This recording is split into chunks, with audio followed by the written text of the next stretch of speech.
Thousands of people have died, and thousands more have been injured since the October 7th attack.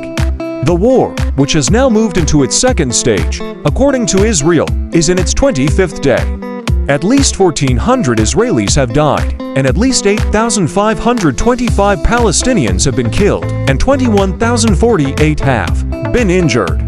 Aid workers and officials fear that Israel's call for an evacuation of the northern part of Gaza is precipitating a humanitarian disaster, as electricity and other supplies have been cut off in preparation for what appears to be an imminent ground offensive.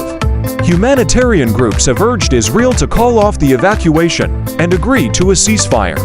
The Gaza Health Ministry put out a statement claiming that 52 Palestinians were killed in the Israel Defense Forces strike on the Jabaliab refugee camp earlier Tuesday.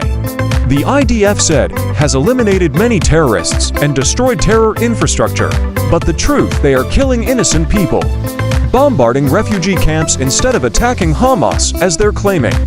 Striking Be'eri caused the collapse of adjacent buildings because of the expansive infrastructure there, whose purpose was to launch terror attacks against our forces, the IDF said during the battle. The entire infrastructure collapsed and many terrorists were killed. Israel claiming that they have the right to defend themselves from terrorists, but has no care for human rights nor lives.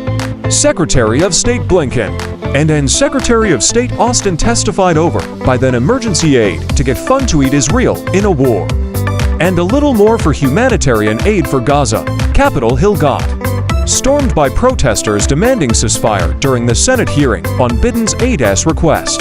Protesters repeatedly disrupted the proceedings, advocating against aids for Israel, calling for ceasefire, calling it funding for genocide, as ABC News reported. Thank you for watching. If you haven't done so, please like, subscribe, and share.